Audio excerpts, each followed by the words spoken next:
नमस्कार। आकाशवाणी केंद्र भोपाल से प्रस्तुत हैं प्रभात समाचार मध्य प्रदेश। लोकसभा ने बैंकिंग विनियमन संशोधन विधेयक 2020 को स्वीकृति दे दी है। ये विधेयक इसी आशय के अध्यादेश का स्थान लेगा जो इस वर्ष 26 जून को लागू किया गया था। विधेयक पर हुई चर्चा में वित्त मंत्री निर्मला सीतारामन ने कहा कि इससे देश में सहकारी बैंकों के जमाकर्ताओं के हितों की रक्षा हो सकेगी। हम लगातार कोऑपरेटिव बैंक्स और स्मॉल बैंक्स जिनके डिपॉजिटर्स को बहुत तकलीफ हो रही है, उन डिपॉजिटर्स का प्रोटेक्शन के लिए और उनके इंटरेस्ट के प्रोटेक्शन के लिए कोऑपरेटिव सोसाइटीज जो बैंक के नाते काम करते हैं, उनमें जो बैंक के नाम उपयोग करते हैं या बैंकर या बैंकिंग के काम करते हैं, उनको रेगुलेट करने के लिए इस बैंकिंग रेगुलेशन एक्ट अमेंडमेंट के द्वारा डिपॉजिटर्स का प्रोटेक्शन के लिए ये अमेंडमेंट लिया जा रहा है। वित्त मंत्री ने महाराष्ट्र में पीएमसी बैंक का उल्लेख करते हुए कहा कि नए कानून के बन जाने से ऐसी स्थितियों में छोटे जमाकर्ताओं के हितों की रक्षा की जा सकेगी। श्रीमती सीतारामन ने कहा कि कोरोना महामारी ने सहकारी बैंकों की वित्तीय स्थिति पर बुरा प्रभाव डाला है। उन्होंने बताया कि देश में 277 शहरी सहकारी बैंक खराब हालत में हैं। उन्होंने ये भी कहा कि इनमें से 105 सहकारी बैंक न्यूनतम निर्धारित राशि रखने की स्थिति में भी नहीं है, जबकि 47 की शुद्ध लागत ऋणात्मक स्थिति में है। वित्त मंत्री ने कहा कि इस विधेयक में बैंकिंग विनियमन अधिनियम 1949 की धारा 3, धारा 45 और धारा 56 में संशोधन का प्रस्ताव है। इससे नियम कानून की दृष्टि से सहकारी बैंकों और वाणिज्यिक बैंकों में एकरूपता लाई जा सकेगी। इस विधेयक से भारतीय रिजर्व बैंक सहकारी बैंकों के पुनर्गठन या विलय की योजना बना सकेगा और जमाकर्ताओं के हित में सही प्रबंधन की व्यवस्था भी कर सकेगा। सहकारी समितियों द्वारा कृषि के विकास और प्राथमिक कृषि ऋण समितियों को दीर्घावधि पूंजी उपलब्ध कराए जाने के बारे में कुछ सदस्यों की आशंकाओं को दूर करते हुए वित्त मंत्री ने कहा कि इन्हें इस विधेयक के दायरे में नहीं रखा गया है। उन्होंने स्पष्ट रूप से कहा कि जो सहकारी समितियां अपने नाम के साथ बैंक शब्द का प्रयोग नहीं करती हैं और चेकों का समाशोधन नहीं करती हैं, उन्हें इस विधेयक की परिधि से बाहर रखा गया है। कांग्रेस, मार्क्सवादी कम्युनिस्ट पार्टी और तृणमूल कांग्रेस के सदस्यों ने विधेयक को देश के संघीय ढांचे के विरुद्ध बताते हुए इसका विरोध किया। वित्त मंत्री ने बहस का उत्तर देते हुए कहा कि यह विधेयक संघीय सूची के विषयों से संबंधित है, इसलिए इस पर राज्यों से विचार विमर्श करने की कोई आवश्यकता नहीं है। उन्होंने कहा कि केवल समवर्ती सूची के विषयों पर राज्यों से परामर्श आवश्यक है। रेल मंत्री पीयूष गोयल ने लोकसभा को बताया कि इस वर्ष 1 मई से 4,621 श्रमिक स्पेशल रेलगाड़ियां चलाने के लिए राज्य सरकारों और उनके प्रतिनिधियों से 433 करोड़ रुपए किराए के रूप में प्राप्त हुए। लोकसभा में लिखित उत्तर में श्री गोयल ने बताया कि 1 मई से 31 अगस्त के बीच संचालित की गई सभी 4,621 श्रमिक स्पेशल रेलगाड़ियों के जरिए 63,19,000 यात्रियों को उनके गृह राज्य पहुंचाया गया।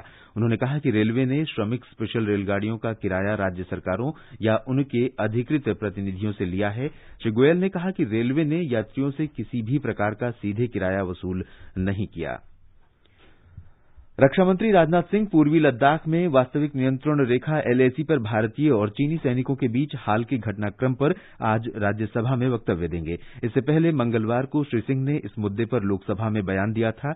रक्षामंत्री ने जोर देकर कहा कि भारत अपने सीमा क्षेत्रों पर मौजूद वर्तमान मुद्दों को शांतिपूर्ण बातचीत और विचार विमर्श के साथ हल करने के लिए प्रतिबद्ध है। श्री सिंह ने कहा कि भारत का विश्वास है कि आपसी सम्मान और संवेदनशीलता पड़ोसी देशों के साथ शांतिपूर्ण संबंध बनाए रखने का आधार है। रक्षा मंत्री ने कहा कि भारत वर्तमान स्थिति को बातचीत के माध्यम से हल करने के प्रति गंभीर है। उन्होंने कहा कि भारत राजनयिक और सैन्य प्रयासों के माध्यम से चीन के साथ लगातार संपर्क बनाए हुए है। रक्षा मंत्री ने यह भी कहा कि दोनों पक्षों को वास्तविक नियंत्रण रेखा का पूरी तरह सम्मान करना चाहिए और यथास्थिति को एक तरफा कार्रवाई करके बदलने के किसी भी प्रयास को स्वीकार नहीं किया जाएगा। ये समाचार आकाशवाणी से प्रसारित किए जा रहे हैं। आज प्रधानमंत्री नरेंद्र मोदी का 70वां जन्मदिन है। इस सिलसिले में सेवा सप्ताह पर हमारी श्रृंखला में आज हम कृषि क्षेत्र पर विशेष खबर प्रस्तुत कर रहे हैं। पिछले 6 वर्षों में मोदी सरकार ने किसानों के कल्याण पर विशेष जोर दिया है। अन्नदाता सुखी भवः के मंत्र के साथ सरकार ने अंतिम छोर तक तकनीक पहुंचाने और किसानों को वैश्विक मूल्य श्रृंखला में अधिक प्रतिस्पर्धी बनाने पर ध्यान केंद्रित किया है। पिछले महीने प्रधानमंत्री नरेंद्र मोदी ने 1 लाख करोड़ रुपए के कृषि अवसंरचना कोष की शुरुआत की थी। देश में कृषि से जुड़ी सुविधाएं तैयार करने के लिए 1 लाख करोड़ रुपए का विशेष फंड लॉन्च किया गया है। आज के पवित्र दिन पर लॉन्च किया गया है। इससे गांवों में बेहतर भंडारण, आधुनिक कोल्ड स्टोरेज की चेन तैयार करने में मदद मिलेगी और गांव में रोजगार के अनेक अवसर तैयार होंगे। हमारे संवाददाता ने बताया है कि सरकार ने कृषि क्षेत्र के विकास और वर्ष 2022 तक किसानों की आय दोगुनी करने के लक्ष्य को ध्यान में रखकर कई महत्वपूर्ण योजनाओं की शुरुआत की है। देश में किसानों के सशक्तिकरण और कृषि के विकास के लिए केंद्र सरकार ने कई कदम उठाए हैं। किसानों को लाभ पहुंचाने के लिए सरकार ने प्रधानमंत्री किसान सम्मान निधि योजना, पीएम किसान, ई-नाम, प्रधानमंत्री फसल बीमा योजना, प्रधानमंत्री कृषि सिंचाई योजना जैसी कई पहल की गई है। इसके अलावा 18 राज्यों और 3 केंद्र शासित प्रदेशों की 1000 से अधिक मंडियों को राष्ट्रीय कृषि बाजार ई-नाम प्लेटफॉर्म से जोड़ा गया है, ताकि कृषि उपज की ऑनलाइन खरीद फरोख्त की जा सके। वहीं 60 वर्ष की आयु वाले लघु एवं सीमांत किसानों को 3000 रुपए की पेंशन सुनिश्चित करने के लिए पिछले वर्ष प्रधानमंत्री किसान मानधन योजना की शुरुआत की गई थी। दीपेंद्र कुमार, आकाशवाणी समाचार, दिल्ली। प्रधानमंत्री नरेंद्र मोदी कल वीडियो कॉन्फ्रेंस के माध्यम से कोसी रेल महासेतु राष्ट्र को समर्पित करेंगे। ये आयोजन बिहार के इतिहास की एक महत्वपूर्ण घटना है और इस महासेतु से राज्य को समूचे पूर्वोत्तर से जोड़ा जा रहा है। कोसी रेल महासेतु 1.9 किलोमीटर लंबा है और इसके निर्माण पर 516 करोड़ रुपए की लागत आई है। पुल का निर्माण कोविड महामारी के दौरान पूरा किया गया और इस काम में प्रवासी श्रमिकों ने भागीदारी की। कोसी महासेतु को राष्ट्र को समर्पित करना 86 वर्ष पुराने सपने को साकार होना है। इसके अतिरिक्त प्रधानमंत्री बिहार के लिए लाभकारी 12 रेल परियोजनाओं का भी उद्घाटन करेंगे। इनमें क्यूल नदी पर नया रेल पुल, 2 नई रेल लाइनें, 5 विद्युतीकरण परियोजनाएं, 1 विद्युत चालित इंजन शेड और बख्तियारपुर के बीच तीसरी रेल लाइन की परियोजना शामिल है।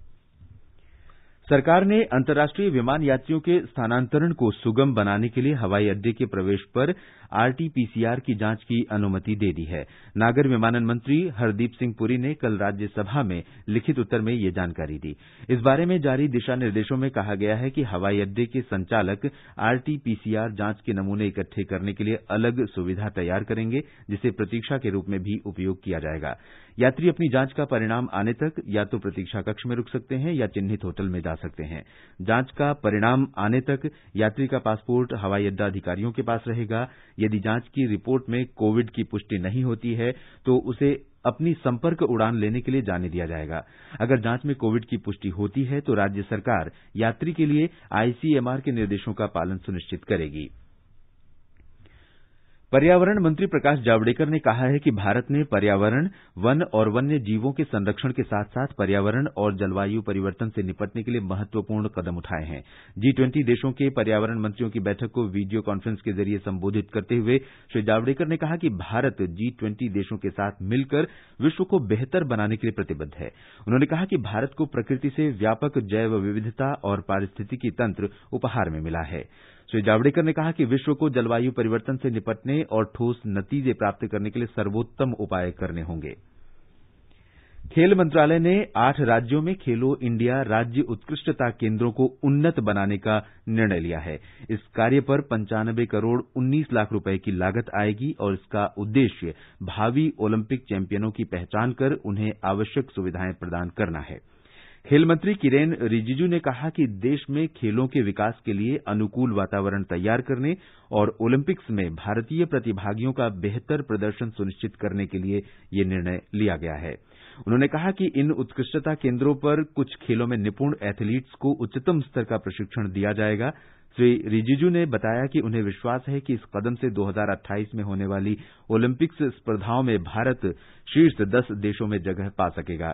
खेल मंत्रालय के वक्तव्य के अनुसार खेलो इंडिया राज्य उत्कृष्टता केंद्रों में 14 ओलंपिक खेलों के लिए सहायता दी जाएगी। इनमें से एक राज्य या केंद्र शासित प्रदेश को अधिकतम 3 खेलों के लिए सहायता मिलेगी।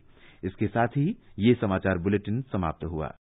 इस YouTube चैनल को लाइक, कमेंट, सब्सक्राइब जरूर करें और बेल आइकन पर क्लिक करें, जिससे आपको अगली वीडियो की नोटिफिकेशन मिल सके। धन्यवाद।